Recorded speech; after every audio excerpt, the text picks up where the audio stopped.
So far, from what we've covered of Lee Harvey Oswald's time in New Orleans during the summer of 1963, we know that he worked at Riley Coffee Company, lived with his pregnant wife Marina and daughter June on Magazine Street, and renewed his passport to get one without any restrictions. In the last episode, we examined whether the apparently pro-Castro Oswald worked for or had a personal relationship with Guy Bannister, an ardent anti-communist who worked closely with Cuban exiles. Your answer to that question has a big impact on your overall view of the case. If Oswald did not know or work for Guy Bannister, then that supports the idea that his pro-Castro activism was genuine. On the other hand, if Oswald did have a personal relationship with Guy Bannister, it potentially supports the notion that Oswald's pro-Castro behavior may have been part of an intelligence operation. In this episode, we focus on Oswald's Fair Play for Cuba Committee activities in New Orleans. How did he get started? Why did he get arrested? And what's the story behind Oswald being featured on a New Orleans radio station in support of the Fair Play for Cuba Committee? In Dallas, Texas, 3 shots were fired at President Kennedy's motorcade in downtown Dallas. The first reports say that President Kennedy has been seriously wounded by this shooting. The flash, apparently official, President Kennedy died at 1 p.m. Central Standard Time.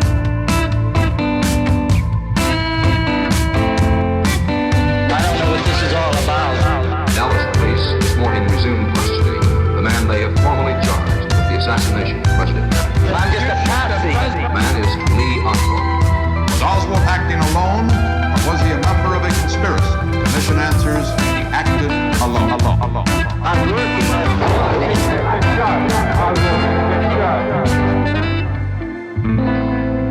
I'm just a patsy. This is Solving JFK. I'm your host, Matt Crumpton. Shortly before Oswald left Dallas for New Orleans in mid-April of 1963, he passed out Fair Play for Cuba Committee materials in Dallas. Oswald wrote an undated letter to the New York FPCC office that said, quote, "I stood yesterday for the first time in my life with a placard around my neck, passing out Fair Play for Cuba pamphlets, etc. I only had 15 or so. In 40 minutes, they were all gone. I was cursed as well as praised by some." Oswald then requested 40 or 50 more pamphlets from the organization. This letter from Oswald to the FPCC was first intercepted on behalf of the FBI by Dallas Postal Inspector and FBI informant Harry Holmes. Holmes learned about the letter because he was reading Oswald's outgoing mail. This FPCC leafletting incident in Dallas apparently really did happen because Oswald was also spotted handing the flyers out by Dallas police officer W.R. Finnegan. On May 13th, Oswald filled out a change of address order to send the mail that was addressed to him at P.O. Box 2915 in Dallas to be delivered to his new address at 4907 Magazine Street in New Orleans. On May 21st, Oswald received a letter from V.T. Lee of the New York FPCC with a copy of the current Fair Play for Cuba Committee literature. Oswald then responded to Lee on May 26th by requesting membership, a FPCC charter, and a photograph of Fidel Castro that was suitable for framing. On May 29th, the FPCC granted Oswald permission to start a new branch in New Orleans, but cautioned Oswald that, quote, "It would be hard to conceive of a chapter with as few members as is soon to exist in the New Orleans area. I have just gone through our files and find that Louisiana seems somewhat restricted for fair play activities." In other words, the FPCC main office, was telling Oswald, "Good luck, buddy. New Orleans is not a nice place to hand out pro-Castro materials." Oswald did not wait for permission before he got started. On May 29th, the same day the New York FPCC letter was mailed, but before Oswald received that letter, Oswald placed an order for 1,000 copies of a 6x9 handbill that was printed by Jones Printing Company in New Orleans. The order was placed by a man who said his name was Osborne and who provided a handwritten rough draft of the flyer. This man, Osborne, picked up the 1,000 flyers and paid for them. While neither Silver nor Jones could identify this man as Lee Harvey Oswald, the location of the Jones print shop, which was across the street from the Riley Coffee Company, makes it clear that the person who placed this order and paid for it was either Oswald or someone who wanted to make it look like it was Oswald. During the first week of June, a Fair Play for Cuba handbill was found posted on a wall at Tulane University. The handbill listed A.J. Hidell as the contact for the New Orleans FPCC, but the address on the Tulane flyers was wrong. It said P.O. Box 316 when Oswald actually had P.O. Box 361.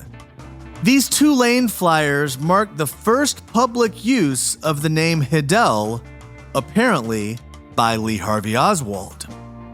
About a week later, around June 15th, a young man was seen handing out Fair Play for Cuba flyers at the Dumaine Street Wharf in New Orleans. This man approached Patrolman Charade Ray, who asked him to stop handing out the flyers without the permission of the Board of Commissioners. The FPCC activist eventually left, and Ray then reported these flyers to the FBI. After the assassination of President Kennedy, Ray told the FBI that Lee Harvey Oswald was the man that he saw handing out flyers at the Dumaine Street Wharf. The Dumaine Street flyers, for what it's worth, did not have any name or mailing address listed. Attorney Dean Andrews first met Lee Harvey Oswald in late May of 1963 when Oswald came to Andrews' office to see about getting his dishonorable discharge from the Marines cleared up. Andrews said that he could help Oswald and requested a $20 retainer, which Oswald never paid. But Oswald still continued to follow up with Andrews about the dishonorable discharge, visiting him between 3 and 5 times. He said Oswald also asked him about how to get citizenship for his wife, and Andrews then directed him to the immigration forms that he would need and told him that he could apply for Marina's citizenship without a lawyer. Sometime around July 10th, Dean Andrews walked outside of his office on Canal Street and saw Oswald handing out FPCC flyers. After recognizing him, Andrews then asked Oswald, quote, why he was handing out this junk. Oswald told Andrews that he was being paid $25 a day to pass out these leaflets. Andrews then reminded Oswald that he owed his law office $25. And that was the last time Dean Andrews said that he ever saw Lee Harvey Oswald. The Riley Coffee Company paid Oswald $1.50 per hour, which comes out to $12 a day for an 8-hour workday. If he was getting paid $25 a day to hand out these flyers, like Dean Andrews says, then that was double his pay at Riley Coffee. More importantly, if what Andrews told the Warren Commission is true, the question is who was paying Oswald to hand out these leaflets and for what purpose? On August 5th, 1963, Oswald walked into a Cuban general goods store called Casa Roca. The store was owned by Carlos Bringuier, a 29-year-old Cuban lawyer who was living in exile in New Orleans. Bringuier was the New Orleans delegate for the Anti-Castro Cuban Revolutionary Student Directorate, also known as the DRE. Bringuier reported on DRE activities to the local CIA office in New Orleans. When Oswald entered the Casa Roca store, he approached Bringuier and asked him, quote, "Is this the Cuban exiles' headquarters?" Bringuier said, quote, "He started to agree with my point of view and showed real interest in the fight against Castro. He told me that he was against Castro and was against communism." Oswald also told Bringuier that he was in the Marines and he could help train Cubans to fight Castro, or that he himself would fight Castro if needed. Oswald returned to the store the next day and left his Marine Corps training manual as a showing of good faith. 3 days later, on August 9th, one of Bringuier's associates let him know that Oswald, the Marine veteran who said he wanted to support the fight against Castro, was handing out leaflets on Canal Street in support of Castro. Bringuier and other Cuban exiles confronted Oswald as he was handing out these leaflets. Bringuier called Oswald a traitor, to which Oswald replied, quote, "Okay, Carlos, if you want to hit me, hit me." One of Bringuier's friends, Kelso Hernandez, took the leaflets out of Oswald's hands and threw them up in the air. Shortly after that, police arrived and arrested Bringuier and 2 other Cuban exiles, who were all able to leave on bail. They also arrested Lee Harvey Oswald, who stayed overnight in the New Orleans jail. On Saturday morning after his night in jail, Oswald spoke to New Orleans Police Lieutenant Francis Martello. Oswald falsely told Martello that the FPCC in New Orleans had 35 members and met regularly. After Martello was finished interviewing him, Oswald asked Martello to call the FBI and handed him a piece of paper with the number for the FBI. And Martello did as Oswald requested. He called the FBI, which resulted in Agent John Quigley going to the New Orleans police station to talk to Oswald. Before Quigley left the FBI office for the police station, he asked FBI clerk William Walter to find out if Oswald was an FBI informant. According to what Walter told the HSCA, Agent Quigley, quote, "asked me to check the indexes and determine whether or not there was any files or file on Lee Harvey Oswald in the New Orleans office. I recall searching the indexes and finding a card that showed more than one file number, which would indicate that we had more than one case." Walter continued, "From looking at the file numbers, they fell in the category of security type, informant type files." According to what Agent Quigley told the Warren Commission, he thought Oswald was making self-serving statements to defend why he was handing out these FPCC materials. Oswald told Quigley that he was distributing the FPCC leaflets, quote, "because of a patriotic duty as a patriotic American citizen." But more important than what Oswald said to Agent Quigley is what Oswald gave him, which was a pamphlet that Oswald had been handing out called The Crime Against Cuba. This was a 39-page document that was first written by activist Corliss Lamont after the Bay of Pigs invasion. The version that Oswald had was a first edition copy. If Oswald was handing these pamphlets out, he had to get them from somewhere. There was no home printer or word processor available in 1963, so that means Oswald either paid for and ordered the pamphlets, or that someone else gave him the pamphlets. Unlike the leaflets that were ordered by Osborne to the print shop across the street from where Oswald worked, we have no evidence that Oswald ever ordered or received the 39-page Corliss Lamont pamphlets. And even if Oswald wanted to order the pamphlets, he wouldn't have been able to do that because this pamphlet, The Crime Against Cuba, was a first edition which was available in June of 1961 when Oswald was still in the Soviet Union. By December of 1961, the pamphlet was on its fourth edition.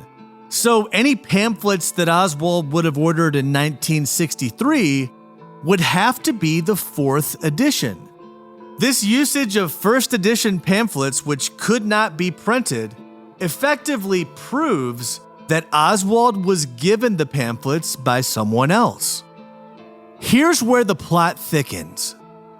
On July 29, 1961, the Central Intelligence Agency sent an order to Basic Pamphlets Print Shop in New York and ordered 45 copies of the first edition of Corliss Lamont's The Crime Against Cuba, which were then sent to the CIA mailroom library in Washington, D.C. This seems too crazy to believe, but the receipt for this order has been declassified. Now, it doesn't prove that the CIA provided the pamphlet to Oswald, but it does show that the CIA certainly had the ability to provide the pamphlet to Oswald. And in the absence of any other reasonable explanation for how Oswald obtained a first edition version of the pamphlet in 1963, him getting it from the CIA seems like the most reasonable candidate. The pamphlet that Oswald gave to Agent Quigley also had the address 544 Camp Street stamped on it. As we discussed in the last episode, that's the second floor entrance to the building where Guy Bannister worked, and where at least 6 witnesses say that Bannister allowed Oswald to use an empty office. Jesse Core, who worked at the International Trade Mart, got one of these first edition Corliss Lamont pamphlets from Oswald when he was handing them out on the street. Core worked for Clay Shaw at the Trade Mart and was an FBI informant. On August 19th, he mailed the pamphlet to the New Orleans FBI. On the front of the pamphlet, Core wrote, quote, "Note inside back cover." The inside back cover of this pamphlet is where the 544 Camp Street stamp was located. This correspondence from an FBI informant to the FBI, which advised the Bureau to take note of the back cover, appears to be a warning that Oswald could be linked back to 544 Camp Street because of this stamp. What other reason could there plausibly be for Core to write "Note inside back cover"? So, did this information ever reach the FBI? After the assassination, Harry Maynor, the special agent in charge of the New Orleans FBI office, wrote a memo to FBI HQ. A declassified draft version of this memo shows handwritten notes, which were scratched out but are still visible. One of the notes that was scratched out said, quote, "Several Fair Play for Cuba pamphlets contained address 544 Camp Street." If the FBI is not concerned about 544 Camp Street, why then is Harry Maynor scratching out his note about it, and why is Jesse Core bringing it to the attention of the FBI? On August 12th, Oswald pled guilty and was fined $10 for disturbing the peace.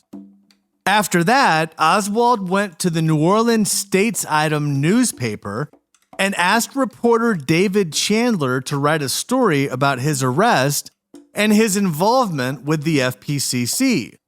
Chandler told Oswald that he would not write a story because he was not sympathetic to Oswald's pro-Castro viewpoint. 4 days later, on August 16th, Oswald approached 19-year-old Charles Steele outside of the Louisiana Employment Service and offered him $2 for 15 to 20 minutes of work distributing leaflets. Years later, Steele spoke to the HSCA about the incident, but he refused to tell HSCA investigators if he was aware of Oswald before he handed out the flyers with him, or whether he ever saw Oswald again. Declassified FBI files revealed that Charles Steele was an FBI informant known as T-14. This situation raises a few questions. What are the chances that Oswald picks a guy from the employment office to help him hand out flyers, and that guy ends up being an FBI informant? How could Oswald afford to pay someone if he was living solely on paltry unemployment checks? And what benefit would Oswald get from someone handing out flyers for just 15 or 20 minutes? The arguments about what is going on here come down to either one, Oswald was completely crazy and we can't effectively analyze his behavior because he was crazy, which is the Warren Report defender position, or two, that Oswald knew this incident would be filmed and he wanted someone to help him for a short period to make it look like the FPCC was bigger than it was for the cameras. As mentioned earlier, Jesse Core was the informant who sent the pamphlet to the FBI noting the 544 Camp Street address. While Oswald and Steele handed out the leaflets in front of the International Trade Mart, Jesse Core called the WDSU TV station and asked them to send a cameraman to film Oswald and Steele handing these pamphlets out. After handing out the FPCC flyers with Steele, Oswald was invited to be interviewed on WDSU TV and radio stations. Bill Stuckey was the host of a show called Latin Listening Post. Stuckey learned from his friend Carlos Bringuier about the altercation that Bringuier had with Oswald. Bringuier also let Stuckey know where Oswald lived. On August 17th, Stuckey knocked on Oswald's door at 8 a.m. and invited Oswald to be on his radio show that night. Oswald agreed and gave Stuckey a 37-minute interview which the station would not allow to be played in its entirety. Instead, they cut it up into smaller clips and played it on Stuckey's Latin Listening Post show. Believe it or not, Bill Stuckey was also an FBI informant. He immediately sent the 37-minute audio interview with Oswald to the FBI. On August 21st, Oswald was invited to appear on a live radio discussion on WDSU, as opposed to the taped interview that he had already given. The show was called Conversation Carte Blanche. The guests were Carlos Bringuier and Bill Stuckey, both of whom were FBI informants, as well as Oswald and Ed Butler. Butler worked closely with the CIA as the director of the Information Council of the Americas, known as INCA, which was an anti-communist propaganda group. Butler also collaborated with Guy Bannister, Sergio Arcacha Smith, and CIA agent William Gaudet. Gaudet said that Ed Butler was the one who arranged for Oswald to be on Conversation Carte Blanche.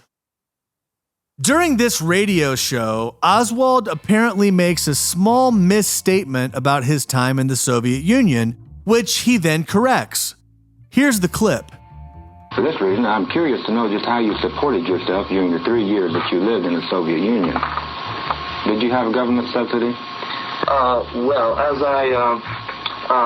will answer that question directly then, since you will not rest until you get your answer.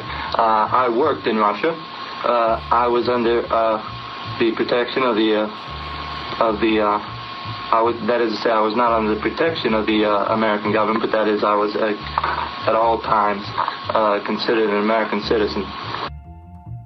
When I first heard this statement, I thought, this is nothing. Oswald simply misspoke and then corrected himself. Whether the statement that Oswald was under the protection of the American government is true or not, we don't know. But it's clear that Oswald retracted that statement and said that he was not under the protection of the American government in Russia. So, no big deal, right? When a transcript of this interview was included in the Warren Report volumes as Stuckey Exhibit 3, the transcript added the word, quote, not to Oswald's statement so that it read, quote, I was not under the protection of that is to say, I was not under the protection of the American government. Since he corrected it, you can't really say that Oswald admitted to being under the protection of the American government. On the other hand, I cannot think of an explanation for why the transcriber went out of their way to insert a word that wasn't there and make it look like Oswald never misspoke at all. One would think that if all of this talk of Oswald being an intelligence agent was really nonsense, the government would let his misstatement speak for itself. But this tampering with the record suggests that someone was working hard to make sure that Oswald's words were not construed to be saying that he was under the protection of the American government. It's either that, or this is one more unexplainable coincidence. As we discussed earlier, Jesse Core worked for Clay Shaw at the International Trade Mart and was an FBI informant. So was Carlos Bringuier, the anti-Castro Cuban exile whom Oswald approached. So was Charles Steele, the guy Oswald paid to help him hand out flyers in front of the WDSU TV cameras. But that's just the tip of the iceberg. The other two Cubans who were with Bringuier and Oswald when they were arrested were Miguel Cruz, no relation to Ted, and Kelso Hernandez. Cruz was FBI informant T2, and Hernandez was a CIA asset. Orvie Aucoin, the WDSU cameraman who filmed Oswald handing out the leaflets in front of the International Trade Mart, was also an FBI informant. Bill Stuckey, the radio host, was also an FBI informant. Look, I understand that there are a lot of FBI informants and CIA assets, and just because someone may have one of those titles, it doesn't necessarily mean that they're doing something nefarious. There could be innocent explanations. But when we have pretty much everyone involved with Oswald's arrest and subsequent filming of him handing out pamphlets and then going on the radio and TV, all being tied to the FBI or CIA in one way or another, it gives the appearance that Oswald handing the pamphlets out was merely a charade designed to capture video of Oswald that made him look like a pro-Castro sympathizer. From Oswald's perspective, this content could have been useful to help him infiltrate leftist groups. But the reality is that immediately after the assassination of President Kennedy, the films of Oswald defending Cuba on TV and him handing out these FPCC pamphlets were distributed around the world and weaponized to convict him in the court of public opinion. Those films, together with Oswald's time in the Soviet Union, made it look like Oswald was a pro-Castro communist, which would partially serve as Oswald's alleged motive for killing President Kennedy. The question we're trying to answer is whether Oswald's motives were straightforward or whether he was working on behalf of someone else.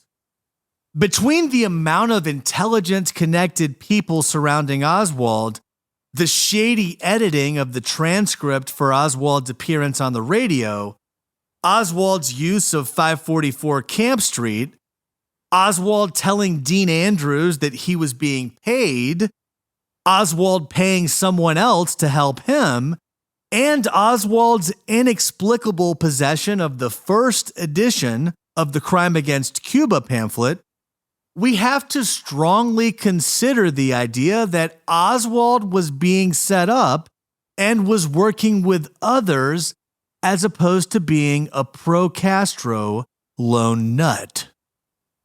Next time on Solving JFK, we continue to analyze Lee Harvey Oswald's time in New Orleans with a focus on whether Oswald traveled to the rural Louisiana towns of Clinton and Jackson with David Ferry and Clay Shaw. If you heard anything that you believe is out of context, or if you have additional information to offer, you can let us know at solvingjfkpodcast@gmail.com. Please provide citations to the record for any fact that you're relying on. For transcripts, sources, and official podcast merchandise, visit solvingjfkpodcast.com. In Dallas, Texas, 3 shots were fired at President Kennedy's motorcade in downtown Dallas. The flash, apparently official, President Kennedy died at 1 p.m. Central Standard Time. Thanks for listening. Visit solvingjfkpodcast.com for more information. I'm getting